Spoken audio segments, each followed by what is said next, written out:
Las letras por Watts entran. Una noche, por la época en que Rebeca se curó del vicio de comer tierra y fue llevada a dormir en el cuarto de los otros niños, la india que dormía con ellos despertó por casualidad y oyó un extraño ruido intermitente en el rincón. Se incorporó alarmada, creyendo que había entrado un animal en el cuarto, y entonces vio a Rebeca en el mecedor, chupándose el dedo y con los ojos alumbrados como los de un gato en la oscuridad. Pasmada de terror, atribulada por la fatalidad de su destino, Visitación reconoció en esos ojos los síntomas de la enfermedad cuya amenaza los había obligado a ella y a su hermano a desterrarse para siempre de un reino milenario en el cual eran príncipes. Era la peste del insomnio. Kataure, el indio, no amaneció en la casa. Su hermana se quedó porque su corazón fatalista le indicaba que la dolencia letal había de perseguirla de todos modos hasta el último rincón de la tierra. Nadie entendió en la casa la alarma de visitación. «Si no volvemos a dormir, mejor», decía José Arcadio Buendía, de buen humor. «Así nos rendirá más la vida». Pero la india les explicó que lo más temible de la enfermedad del insomnio no era la imposibilidad de dormir, pues el cuerpo no sentía cansancio alguno, sino su inexorable evolución hacia una manifestación más crítica, el olvido. Quería decir que cuando el enfermo se acostumbraba a su estado de vigilia, empezaban a borrarse de su memoria los recuerdos de la infancia, luego el nombre y la noción de las cosas, y por último, la identidad de las personas y aún la conciencia del propio ser, hasta hundirse en una especie de idiotez sin pasado. José Arcadio Buendía, muerto de risa, consideró que se trataba de una de tantas dolencias inventadas por la superstición de los indígenas. Pero Úrsula, por si acaso, tomó la precaución de separar a Rebeca de los otros niños. Al cabo de varias semanas, cuando el terror de visitación parecía aplacado, José Arcadio Buendía se encontró una noche dando vueltas en la cama sin poder dormir. Úrsula, que también había despertado, le preguntó qué le pasaba y él le contestó: «Estoy pensando otra vez en Prudencio Aguilar». No durmieron un minuto, pero al día siguiente se sentían tan descansados que se olvidaron de la mala noche. Aureliano comentó asombrado a la hora del almuerzo que se sentía muy bien, a pesar de que había pasado toda la noche en el laboratorio dorando un prendedor que pensaba regalarle a Úrsula el día de su cumpleaños. No se alarmaron hasta el tercer día, cuando a la hora de acostarse se sintieron sin sueño y cayeron en la cuenta de que llevaban más de 50 horas sin dormir. «Los niños también están despiertos», dijo la india con su convicción fatalista. «Una vez que entra en la casa, nadie escapa a la peste». Habían contraído, en efecto, la enfermedad del insomnio. Úrsula, que había aprendido de su madre el valor medicinal de las plantas, preparó e hizo beber a todos un brebaje de acónito, pero no consiguieron dormir, sino que estuvieron todo el día soñando despiertos. En ese estado de alucinada lucidez, no sólo veían las imágenes de sus propios sueños, sino que los unos veían las imágenes soñadas por los otros. Era como si la casa se hubiera llenado de visitantes.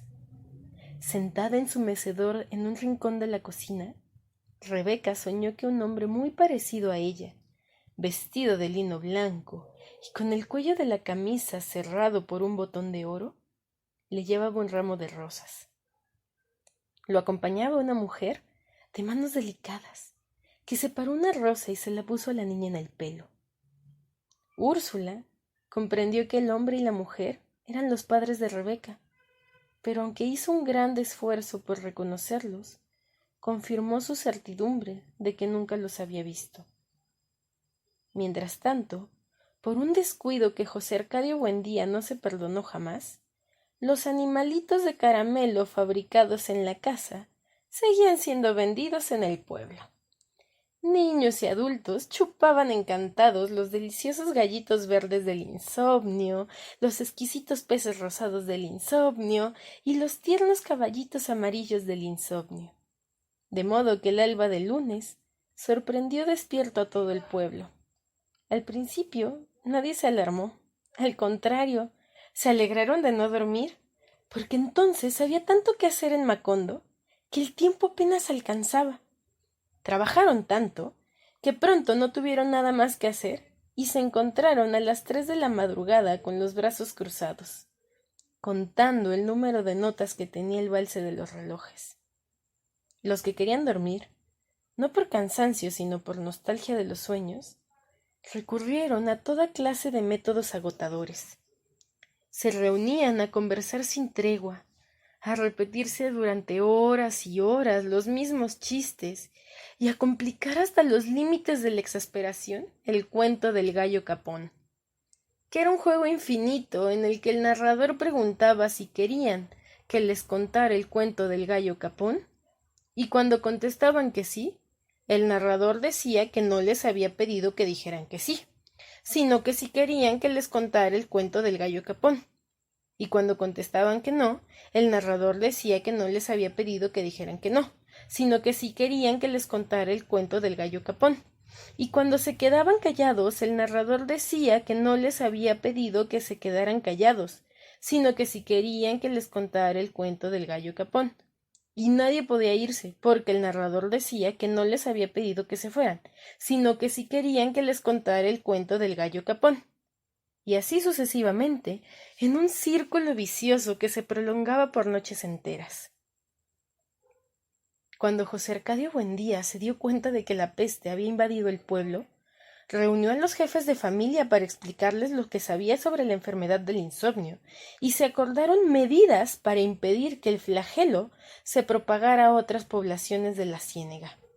Fue así como se quitaron a los chivos las campanitas que los árabes cambiaban por guacamayas, y se pusieron a la entrada del pueblo a disposición de quienes desatendían los consejos y súplicas de los centinelas e insistían en visitar la población. Todos los forasteros que por aquel tiempo recorrían las calles de Macondo tenían que hacer sonar su campanita para que los enfermos supieran que estaban sanos. No se les permitía comer ni beber nada durante su estancia, pues no había duda de que la enfermedad sólo se transmitía por la boca, y todas las cosas de comer y de beber estaban contaminadas de insomnio. En esa forma se mantuvo la peste circunscrita al perímetro de la población.